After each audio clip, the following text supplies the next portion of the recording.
Amazing discoveries split. What is going on? What is going on with amazing discoveries? Before I continue, I want to read this to you. Blessings, brothers and sisters. After years of working together, my journey of spreading the message with amazing discoveries has come to an end. It has become evident that my beliefs and convictions no longer align with Amazing Discovery's current direction and teachings. I've received numerous questions about my absence, and in this video, I respectfully share where I stand on key issues, why I can no longer be associated with certain views promoted by AD, and discuss what comes next.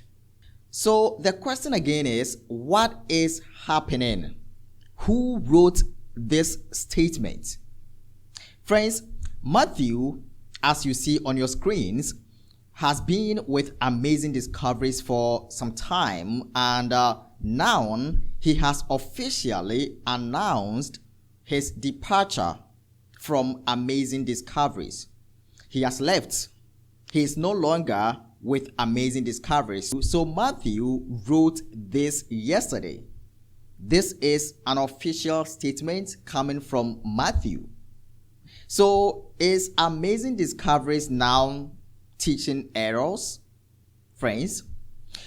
But I don't want to talk much about this. I just want us to watch or listen to Matthew's statements on his new YouTube channel concerning why he left Amazing Discoveries. All right, so let's get into this video and listen to Matthew. All right, let's watch it now. Well, hello, brothers and sisters. It's Matthew Schanche here, formerly with Truth Matters and Amazing Discoveries. I've been getting a whole lot of questions about my status with the ministry and what's happened, and I've been having, honestly, a really difficult time trying to figure out exactly what to say and how to put everything. But this is my new channel. We're going to be exploring a whole lot of very, I believe, important and impactful things that are designed to help people find Christ for themselves. And we just don't have a lot of time to mess around. I mean, there's a lot of work that needs to get done. And unfortunately, I have been removed from the ministry over differences in our religious beliefs. This has kind of been ongoing for a while, and I'm not saying that I'm right and they're wrong, or they're wrong and I'm right. It's just that we're just not seeing things that eye to eye. And I'm going to clarify some of my views because I've actually had a pretty big impact on my own life with places where I speak. People are concerned that I hold some of the same views as AD. So this is going to be me sharing some of my beliefs and how they're slightly different than AD's, or in some cases a lot different than AD's, and basically share that I'm starting this new channel. And I have some information I think that people may want to hear when they're considering how to discern the real from the fake, the truth and the error. And I'm really hoping that with your support, we'll be able to continue this work in a way that can help impact people's lives. I want to continue carrying forward that type of work that was being done, which is providing evidence-based information, putting it together in a way that makes sense, that helps people get into action, get in a relationship with their Bible, get in a relationship with Jesus Christ, confessing our sins, asking for forgiveness, walking the walk of sanctification by faith, and hopefully preparing the people for what's coming. There's some very real things that I'm hoping to push at that will allow us to really get clear on the powers behind the scenes, who they control, how it all functions together to basically bring about the conditions for this final world system to occur. And that system, from my point of view, is one that will be headed by Satan appearing as Christ, who will enact the Papacy and American Protestantism as the main entities by which the world is governed. It will be a Christianized world. And we're going to cover some of this as we review some of my my beliefs here. And I did this because I really wanted to show people just where I stand, so there's no confusion. And I'm just going to read these as statements and kind of share some thoughts on them as I read them. So that way, as we move forward, there's really no confusion about my stance on these views. And I'm also going to give some contact information for people who want to reach out after this, that if people have other additional questions, I'm pretty much an open book. So ask away and I'll do my best to answer. So these beliefs, again, these are just my own. Like, I really couldn't want to uphold God's God-given right of free will more. That is a fundamental right that I hold so dear. I even support the view that I respect the views of those who don't believe the same as I do, because I believe each individual has the right to think and choose for themselves. And the papacy and the beast system hates this perspective because it's kind of puts the rights of the individual above the rights of the common good. We're not going to get into that right now. But here are some of my views, and I'm sharing these specific ones because they represent a shift from where Amazing Discoveries kind of was to maybe where they are now, and how I align maybe with the old guard and maybe not so much the new. Again, I respect each person's right to think or choose for themselves. This is not me saying that I'm right or wrong, but I'm just sharing my beliefs based on the information as I understand it and have reviewed it. The first kind of topic I want to touch on is papacy and American Protestantism and not Islam. And I'm just going to read this and the next few and just kind of dialogue as we go along. It is my belief that the Bible and the spirit of prophecy make it clear that the primary entities to watch for at the end of time are the dragon, the beast, and the false prophet. Ellen White wrote extensively about Satan impersonating Christ, the papacy and Protestantism unifying under a banner of spiritualism, all working together, leading a Christianized world away from the truth of Scripture and God's holy law. She warned of a future where the world, united as one under Roman principles, enforces laws that are contrary to God's law and enforced through the power of the state. Yet, after an extensive review of both sides of the issues, I pose two questions. How many pages did Ellen White write about a future battle between the papacy and Islam? I contend there are none.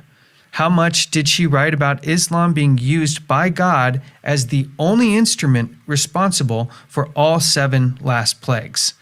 I have seen nothing so far that would support this view. Now, this is more than just King of the North, King of the South conversations. This is Islam as the primary instrument, exclusive instrument, I should say, of all 7 last plagues. I have never seen a single page written about those things in the spirit of prophecy. Personally, I believe, and will provide content soon to support, that Islam is already under control of papal Rome, not the enemy of it. In an effort to deceive, the papacy is working to make it seem as though the American Protestant prophetic view, where Islam and Israel play a central role in end-time events, is accurate and unfolding in order to give the false prophet credibility. See, they're trying to make all this look like it's coming to fruition, the third temple and all of the elements between Israel and Palestine and Israel as a nation, a Zionist movement, I guess you could call, from the 1940s, which stems from the Rothschilds, which actually goes back to the days of the Templars, the original Templars. They're called Templars because they wanted to build the temple. We're going to get into that in the future. So, but the idea here is you create a false fulfillment of prophecy to give entities more credibility. And in this case, that's what's happening with the false prophet. I'll continue here. While Islam may indeed play a part, I believe and will put forth evidence to support that it is a part directed by Rome, not as an independent force acting outside the influence of the papacy. I stand with Walter Veith on the many positions that he puts forth in his lectures, Islamic Connection. And while this specific lecture has been removed from AD's official channels, given that it currently conflicts with the ministry's new views, it can still be found online. And I think those insights in there, as well as a handful of books and a number of, well, let's just say interesting pieces of evidence that I hope to put forth in the future that will really bring this whole thing together and should be considered when we're discussing Islam's prophetic role in comparison with the papacy, American Protestantism, and some of these other entities. Point number 2, quote, the torch of false prophecy. So this is stemming from a specific Ellen White quote that's being used to uphold a particular position. Let's take a look. The view has been put forth that anyone teaching the King of the North as the papacy is fulfilling the writings of Ellen White when she states that the, quote, torch of false prophecy, and here's the reference here, will be preached in the pulpits at the end of time. Additionally, this perspective implies that this statement by Sister White applies to anyone who does not teach using William Miller's rules to understand prophecy, or to anyone who does not use those rules to conclude the following: that Islam is the king of the north, that literal Egypt is the king of the south, that the caliphate is going to fight a future battle with the papacy over Jerusalem, and that Islam is responsible, as previously mentioned, for all 7 last plagues, acting as God's exclusive instrument in this capacity. So it's kind of using William Miller's rules, not just accepting those, which those rules are fine. They're great. You can use them. But if different people apply the same rules to the same book, oftentimes they still come up with different answers. And that's kind of to be the case here. So it's not just the William Miller rules, accepting or not teaching those that is the false torch, but it's to use those rules to arrive at these conclusions. While I respect the rights of those who choose to believe these outcomes, after a review of the evidence presented, I don't subscribe to or support these views. Given the highly unique nature of these specific conclusions and its requirements, the very application of them effectively renders all teachers, ministers, and pastors within the denomination, including views Amazing Discoveries has shared on these topics on its platform for the past 30 years, is now promoting false prophecy. So I don't hold these positions. I do agree that Ellen White made this statement. And as this further paragraph will say, I believe that there is a false torch of prophecy coming into our pulpits, but I understand when to apply to different topics. As it says here, to those in our midst who will reject the Sabbath, the doctrine on the state of the dead, the role of Jesus today in the most holy place and the investigative judgment, and the rejection of other pillars, and I'm not going to get into right now, rather than this being in relation to the acceptance or promotion of the papacy or the rejection of Islam in the capacity mentioned here. So I had a hard time accepting the idea that these conclusions, which are held by very few, in fact, some of them I have never heard anywhere else except inside of Amazing Discoveries recently. Like I've never seen or heard anybody teaching Islam is all 7 last plagues. And so I had challenges with that, and I just want to make it clear to others that I don't hold that position, although I do respect the rights of people. I know there's people who believe King of the North is Islam and literal Egypt is the South. It's not even just about that. There's open dialogue on some of these points. It's taking it the next step further and applying, saying everyone's teaching false prophecy who's not accepting that view. And even the people I talk to who accept Islam as the King of the North don't have Islam as all 7 last plagues or even necessarily a future battle with the papacy. In fact, if you ask 100 people who believe Islam is the King of the North what that means and questions about it, you generally get a lot of different answers. There's very little consistency even among them. Now, I'm not saying that means that it's true or not true. It's more just inferring that I don't think we can be applying the torch of false prophecy to basically anyone who's not teaching these very niche specific views. I'm willing to be wrong on this. These are just my convictions, and this is just what I believe. That was Matthew.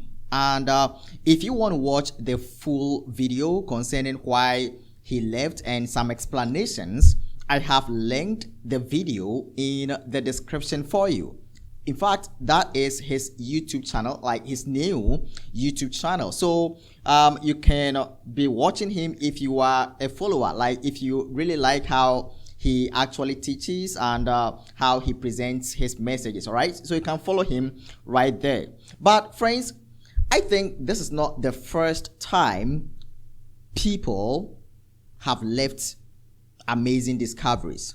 Recently, Walter White also made a video about Amazing Discoveries, telling the whole world that he's no longer with them. He has no influence concerning what is published on Amazing Discoveries YouTube channel. That is what Dr. Vaith actually said. The whole issue that is going on right with Amazing Discoveries is the teachings about the king of the north, the king of the south, and Islam. I think that is the main thing that is going on right there that is causing division.